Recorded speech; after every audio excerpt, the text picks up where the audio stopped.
Olá, bom dia! 4 províncias da Ucrânia sob controle do exército russo fazem plebiscitos hoje para serem anexadas à Rússia. O Ocidente já avisou que não reconhece a votação. Está preso em São Paulo um homem acusado de dar golpes em mulheres usando aplicativos de relacionamento. Ele foi detido depois de uma perseguição cinematográfica. O Tribunal Superior Eleitoral alertou que golpistas estão mandando e-mails como se fossem do TSE para tentar roubar dados das vítimas. A Receita Federal informou que mais de 1 milhão de declarações de imposto de renda caíram na malha fina. Nevou na Serra Catarinense nesta madrugada, algo que não acontecia em setembro há 10 anos. A seleção brasileira entra em campo hoje à tarde no penúltimo jogo antes da Copa do Mundo. E a gente vai explicar o escândalo envolvendo os 2 maiores nomes do xadrez mundial. Tem insinuações de trapaça e teorias pra lá de inusitadas. Hoje é sexta-feira, 23 de setembro, e o Bom Dia Brasil está começando.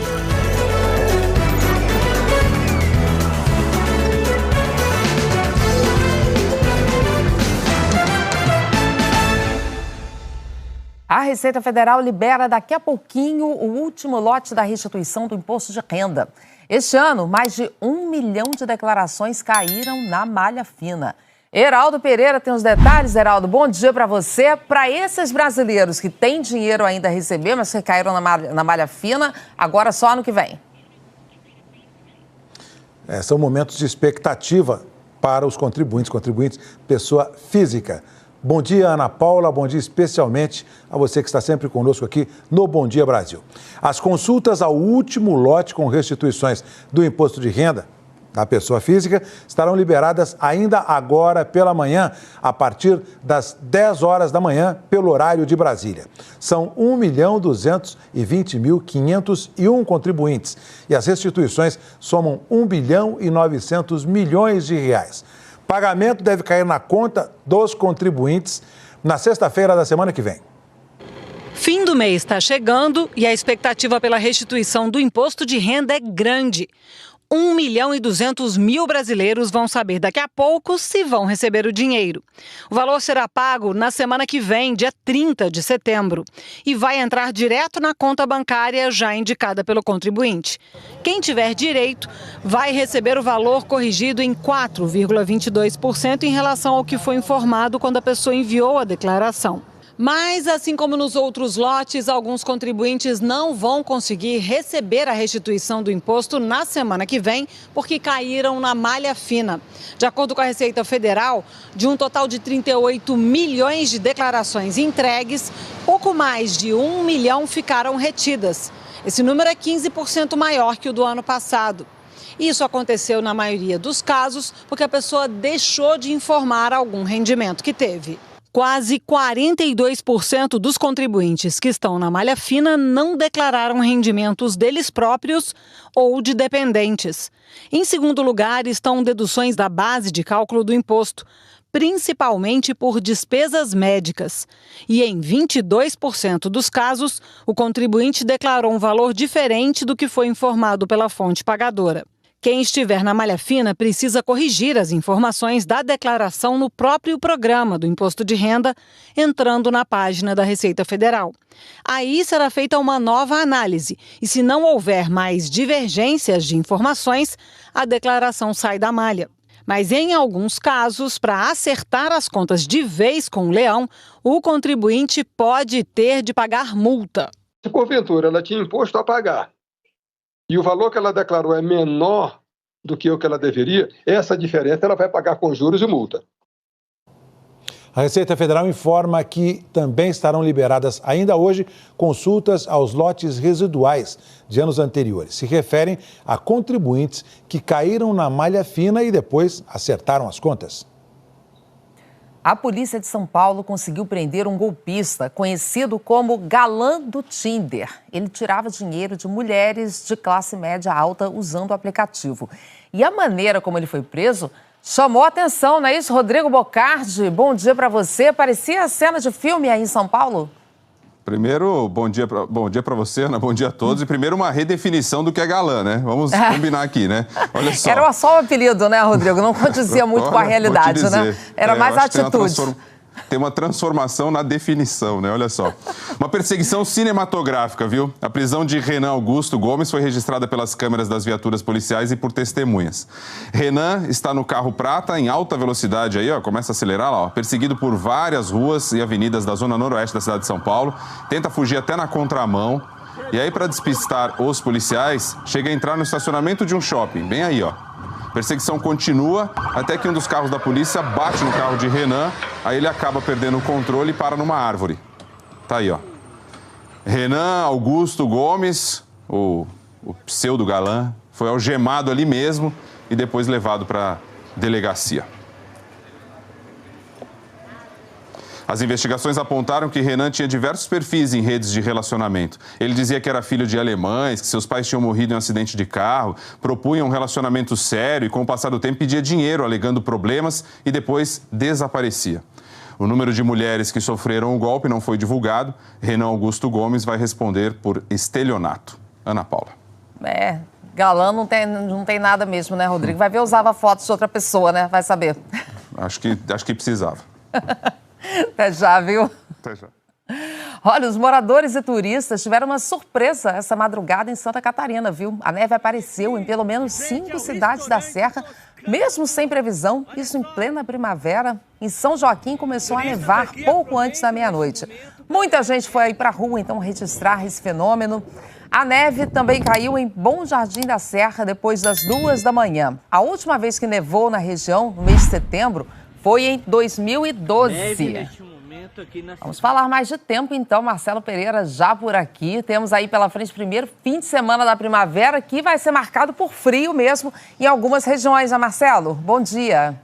Exatamente isso, viu, Ana? Bom dia para você. As baixas temperaturas vão ficar no sul e em partes do sudeste, viu?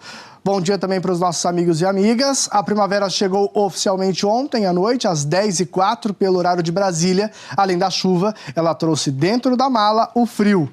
Por isso, o primeiro fim de semana da nova estação vai ser gelado. Em São Paulo e Curitiba, manhãs frias até o começo da próxima semana. Destaque para o frio, que já foi hoje em Curitiba e amanhã no sábado. Em São Paulo, amanhã, o dia deve começar com 9 graus. Hoje, ainda faz bastante calor no centro-norte do país. Cuiabá, Palmas, não está tão quente, mas ainda assim temperatura amena em Campo Grande, Belo Horizonte e Goiânia com 31 graus. E com tanto calor e secura, está difícil para controlar um incêndio em uma fábrica em Goiás. O fogo já destruiu cerca de 4.000 toneladas de papelão na fábrica de embalagens na região metropolitana de Goiânia. Ninguém ficou ferido e não sabe como o incêndio começou, e o papelão, por ser altamente inflamável com a secura, acaba dificultando aí o combate às chamas, né? Hoje deve chover forte em todo o centro-oeste e pega Goiânia, chuva que pode ajudar no combate a esse fogo aí e se estende pelo norte, também no sudeste, e chove no Rio hoje, tá, turma? Eu quero falar do equinócio também de primavera. Claro, ele só acontece 2 vezes por ano. E olha aí, no começo do outono e da primavera, que é quando os dias começam a ser mais longos do que as noites e porque o sol, claro, nasce mais cedo e se põe mais tarde. Inclusive, hoje o sol já deu as caras um pouquinho mais cedo em Curitiba. Às 6h05 da manhã é de onde eu me despeço. E olha só que lindo sol estava por lá hoje. Ana, bom dia para você, bom fim de semana.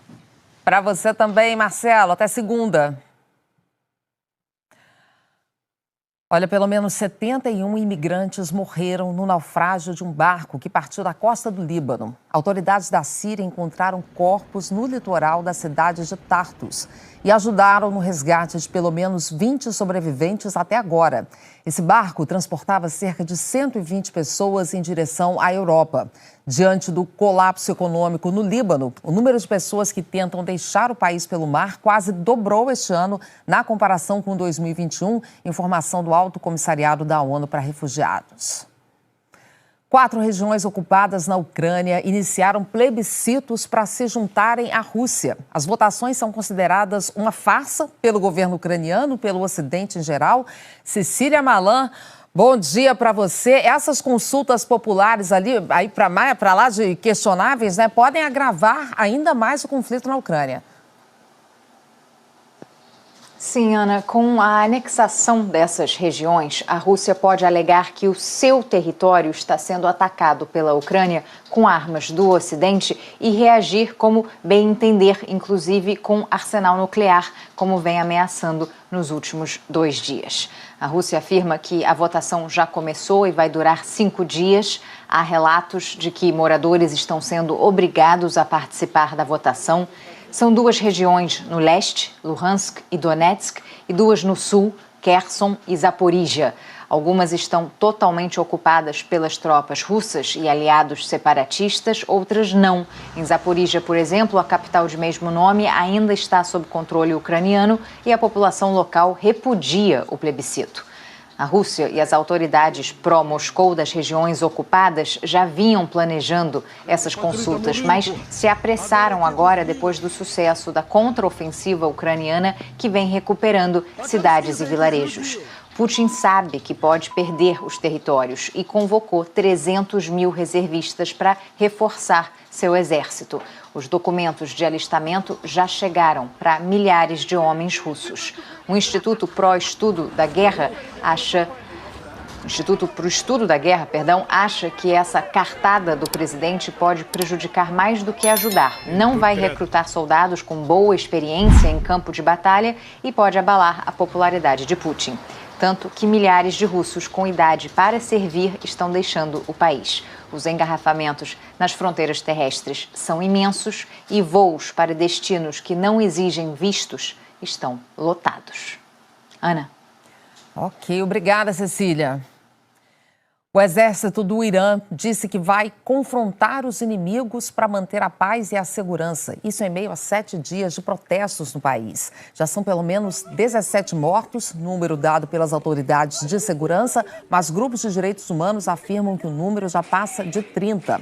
As manifestações começaram no fim de semana, lideradas por mulheres, depois que Mahsa Amini, uma mulher de 22 anos, morreu sob custódia da polícia de costumes. O presidente iraniano disse que já entrou em contato com a família dela e prometeu uma investigação para explicar o que houve. Depois do intervalo, o preço do gás de cozinha fica mais barato nas refinarias. E o alerta para mais um golpe na praça. Criminosos estão se passando pela Justiça Eleitoral para roubar dados das vítimas. 8 horas e 42 minutos agora. A gente volta já.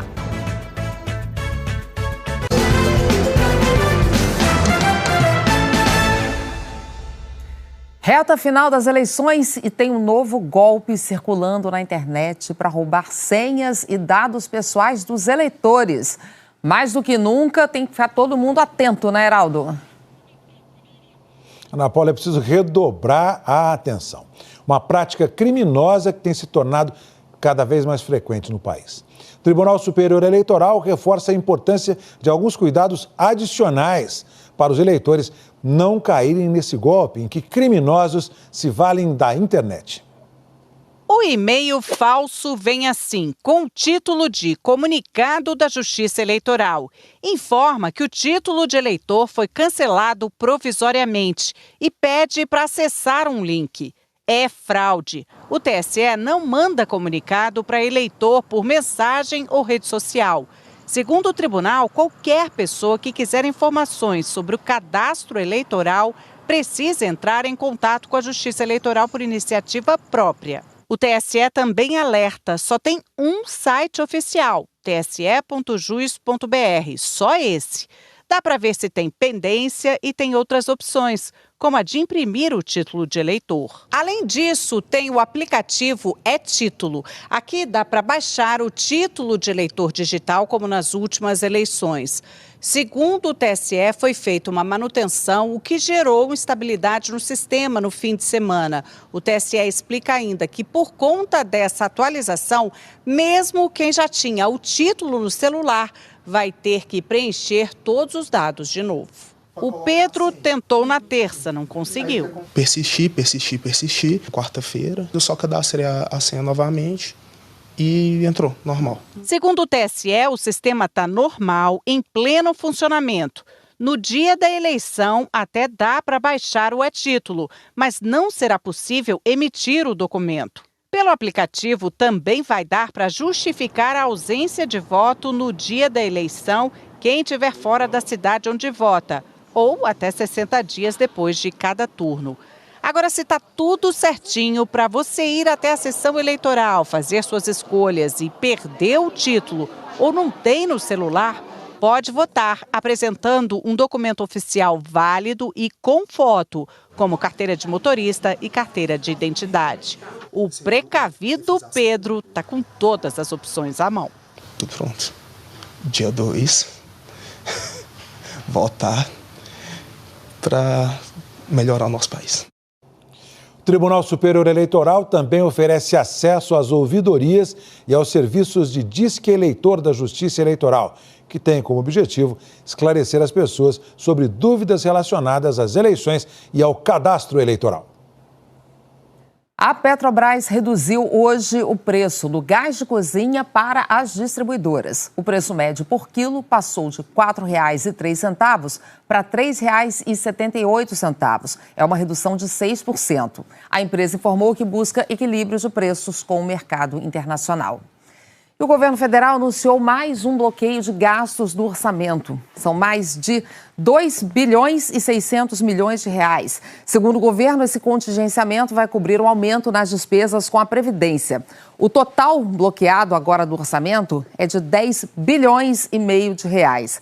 Mas mesmo com a necessidade de ajuste nas contas, o presidente Jair Bolsonaro editou um decreto no fim de agosto que permitiu a liberação de 3 bilhões e meio de reais em emendas de relator que estavam bloqueadas. São as emendas conhecidas como orçamento secreto, porque os recursos são repassados aos estados e municípios sem critérios transparentes e geralmente por indicação de parlamentares aliados.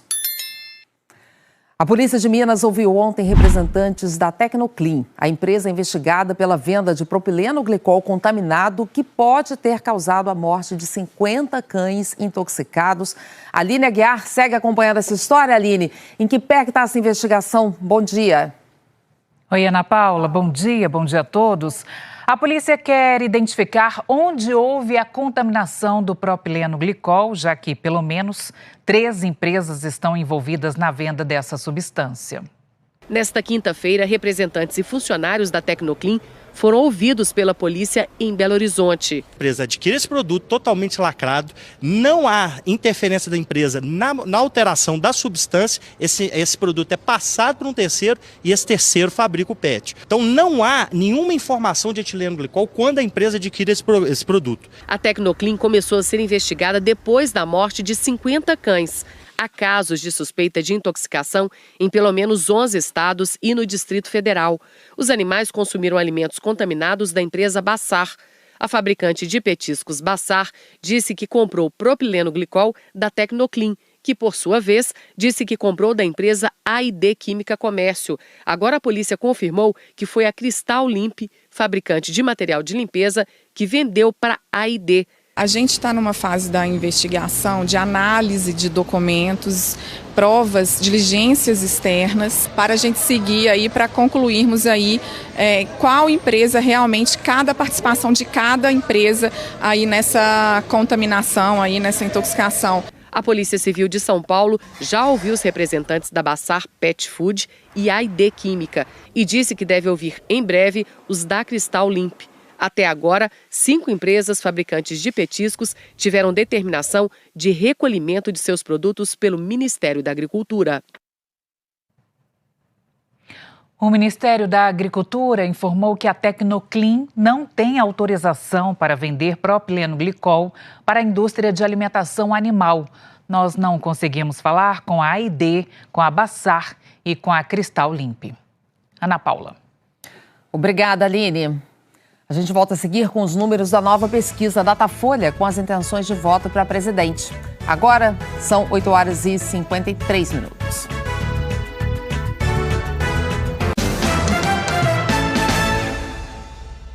O Datafolha divulgou uma nova pesquisa de intenção de voto para presidente contratada pela Folha de São Paulo e pela Globo. Lula oscilou 2 pontos para cima e ampliou a liderança sobre Bolsonaro, que se manteve estável. A margem de erro é de 2 pontos percentuais para mais ou para menos.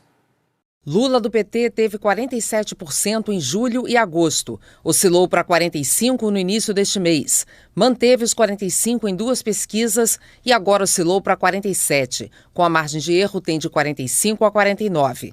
Jair Bolsonaro, do PL, tinha 29 em julho, avançou para 32 em agosto, manteve o índice na primeira pesquisa de setembro, passou para 34, oscilou para 33, agora mantém os 33. Com a margem de erro, tem de 31 a 35. Ciro Gomes, do PDT, tinha 8% em julho, em agosto 7, depois 9, 7, 8, agora 7, na margem de 5 a 9. Simone Tebet, do MDB, aparecia com 2 em julho e agosto. Em seguida, avançou para 5. Manteve os 5% nas 3 pesquisas mais recentes. Com a margem, tem de 3 a 7. Simone Tebet está tecnicamente empatada com Ciro Gomes. Soraya Tronic, do União Brasil, não era candidata até julho. Em agosto, não pontuou. Depois, 1, 2, agora 1. Com a margem, pode chegar a 3. Soraya Tronic está empatada no limite da margem de erro com Simone Tebet. Em julho e agosto, 6% disseram que votariam em branco, anulariam ou não votariam em nenhum candidato. E 4% nas 4 últimas pesquisas. 3% responderam que não sabiam em julho, 2 em agosto e no início deste mês, depois 3 e 2 nas últimas pesquisas. Não chegaram a 1%. Felipe Dávila, do Novo, Sofia Manzano, do PCB, Vera Lúcia, do PSTU, Léo Péricles, do Unidade Popular, Constituinte Emael, do Democracia Cristã, Padre Kelmon, do PTB. O Datafolha também fez o cálculo considerando apenas os votos válidos, sem considerar os votos em branco e nulos. Essa é a forma como a Justiça Eleitoral totaliza e divulga os resultados da eleição. Para vencer a eleição, o candidato precisa ter 50% mais 1 dos votos válidos. Segundo o Datafolha, não é possível afirmar se a eleição seria decidida no primeiro turno.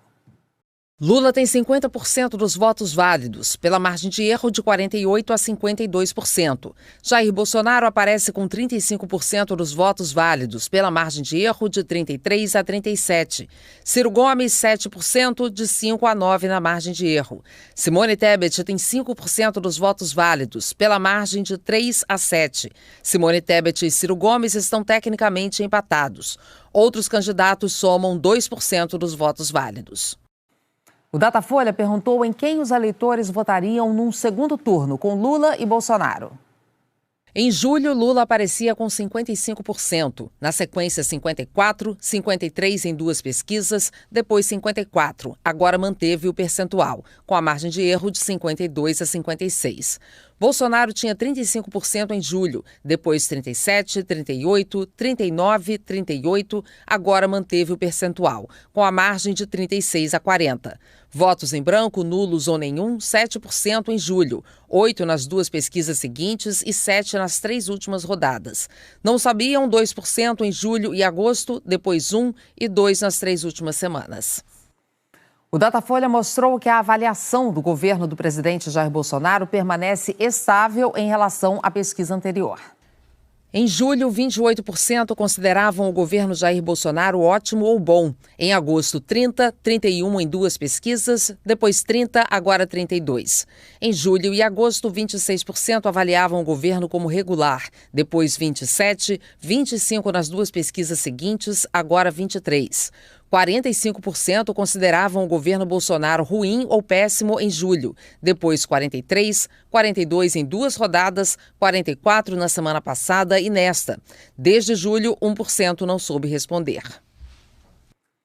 O Datafolha pediu que os entrevistados avaliassem a confiança que eles têm nas declarações do presidente Jair Bolsonaro. Em julho, 18% disseram que sempre confiavam nas declarações do presidente. Em agosto, 20%, 19% em 2 pesquisas, 21% na semana passada e nesta. Os que às vezes confiavam nas declarações de Bolsonaro eram 29% em julho, 27% em agosto, depois 30%, 29%, 27%, agora 26%.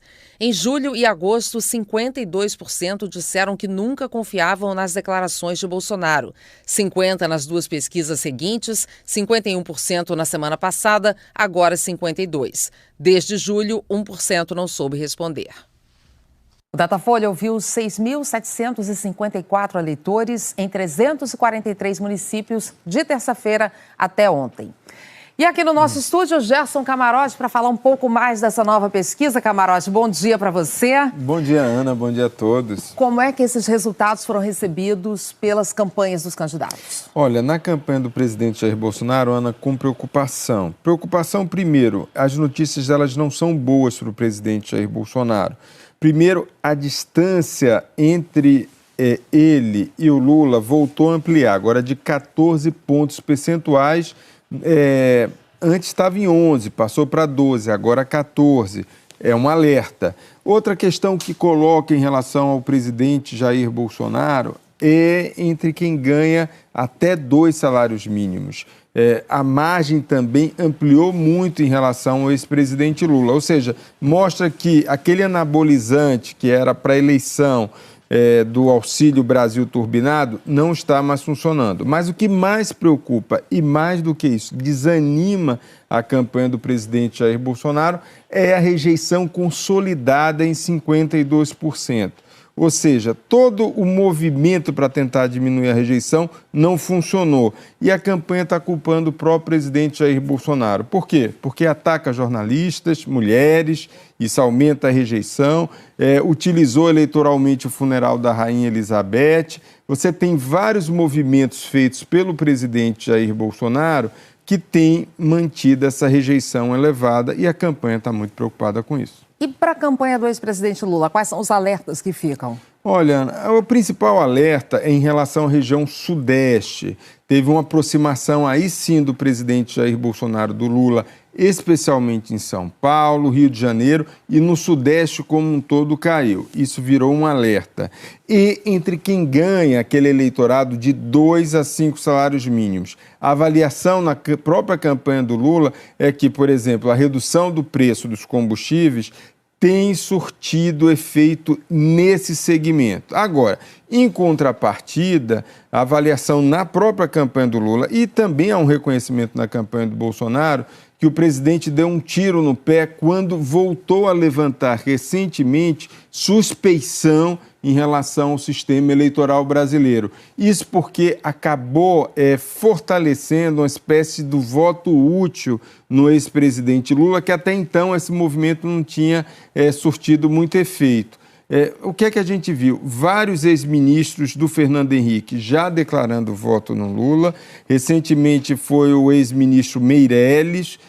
E ontem essa carta do Fernando Henrique, que era pró-democracia, mas era principalmente no voto contra o Bolsonaro. Obrigada, Camarote. Até semana que vem. Até semana que vem. E a gente volta daqui a pouco com o dia dos candidatos a presidente. E também com a eleição que pode levar de volta ao poder um governo com inspirações fascistas na Itália. 9h06 agora. A gente volta já.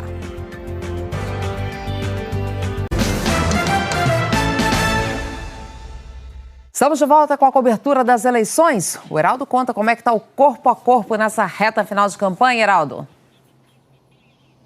Ana Paula, eleições 2022, caminhada de presidenciáveis pelas regiões do país.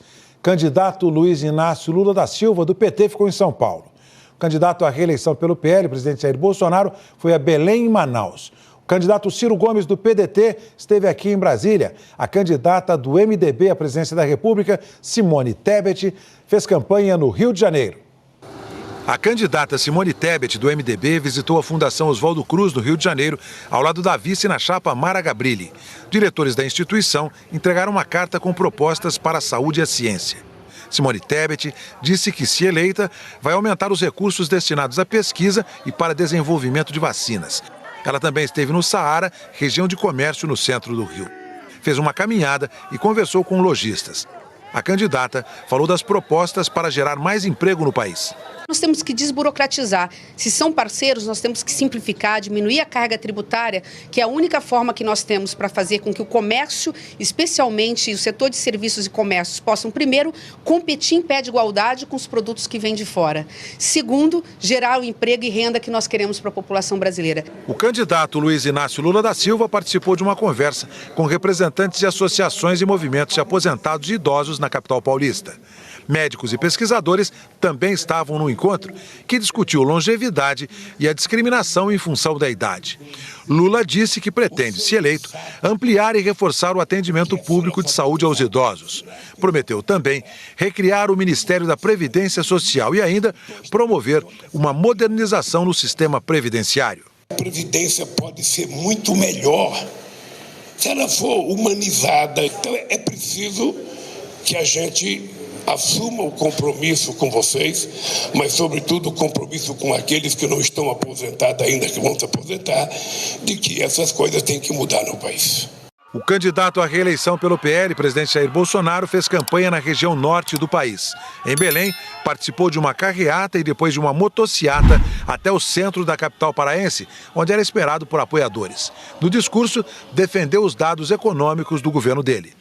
Vamos enfrentar o terceiro mês com inflação negativa em nosso Brasil. Somos admirados no mundo todo. Somos uma grande potência. E cuidamos também dos mais humildes, dos mais necessitados. Depois, Bolsonaro foi para Manaus, participou de um seminário sobre tecnologia 5G. No fim do dia, fez um comício na zona centro-sul da capital amazonense, acompanhado por políticos do estado. Bolsonaro discursou para apoiadores. O candidato do PDT, Ciro Gomes, passou o dia em Brasília. Se reuniu na sede da delegação da União Europeia com embaixadores de países do bloco. Ciro Gomes defendeu a busca de solução pacífica para conflitos internacionais e a não intervenção em assuntos domésticos de outras nações. Apresentou os planos dele para atrair investimentos estrangeiros, preservação da Amazônia e defendeu valores da democracia brasileira.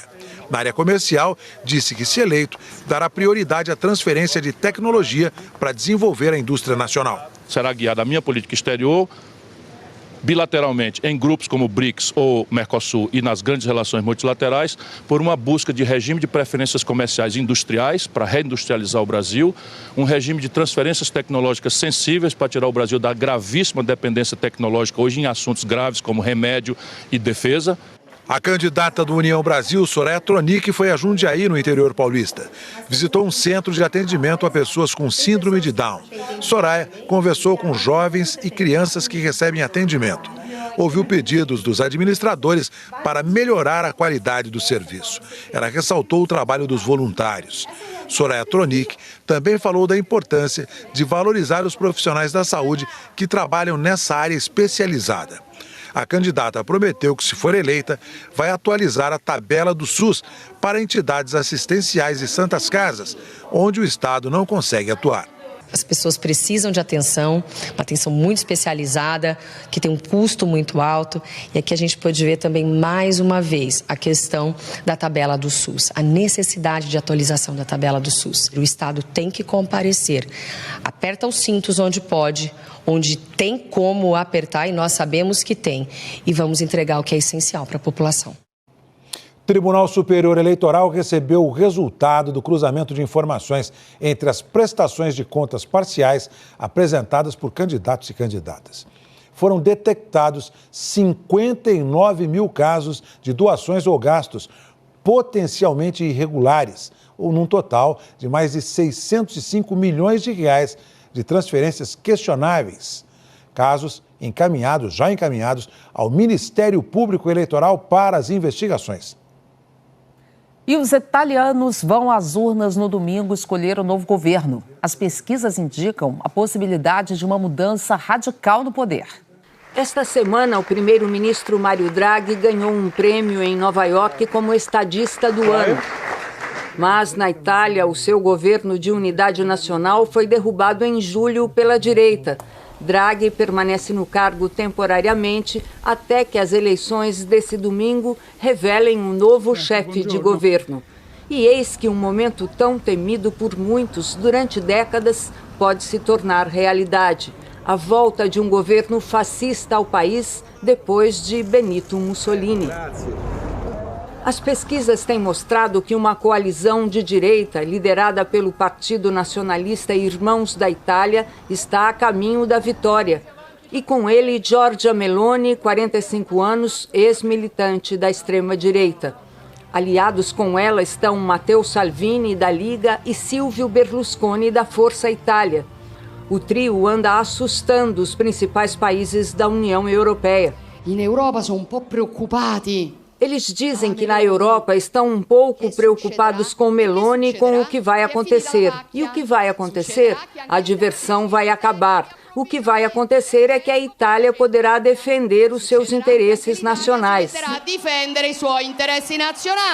Giorgia Meloni não gosta de imigrantes e já falou várias vezes em tirar a Itália da União Europeia. Recentemente defendeu o primeiro-ministro húngaro Viktor Orbán, punido pelo bloco por violação do Estado de Direito. Para aliviar as preocupações estrangeiras, Meloni começou a declarar apoio à OTAN e às sanções ocidentais contra a Rússia. Mas a forte amizade de Berlusconi com Vladimir Putin é pública, assim como a admiração de Salvini pelo presidente russo não é segredo para ninguém. Nascida em Roma, Giorgia Meloni saiu de uma posição de 4% de votos que obteve em 2018 para uma previsão de 25%. Foi criada por mãe solteira em um bairro operário da capital italiana. Em sua autobiografia, conta que encontrou uma nova família aos 15 anos no movimento social italiano, formado em 1946 por apoiadores de Mussolini. Na disputa também estão o Partido Democrático, com Enrico Letta, 20% das intenções de voto, e o Movimento 5 Estrelas, com Giuseppe Conte, 15%. A não ser que o PD e o Movimento 5 Estrelas façam uma aliança de última hora, ou os 40% de indecisos decidam votar com a esquerda, Giorgia Meloni poderá se tornar a primeira mulher a governar o país, apesar da apologia ao fascismo ser proibida na Itália, com pena prevista de até 6 anos de prisão. A seguir, a suspeita de trapaça na partida entre os dois maiores jogadores de xadrez da atualidade. E a seleção enfrenta a Gana hoje, no penúltimo jogo antes da Copa do Mundo. 9h19 agora. A gente volta já.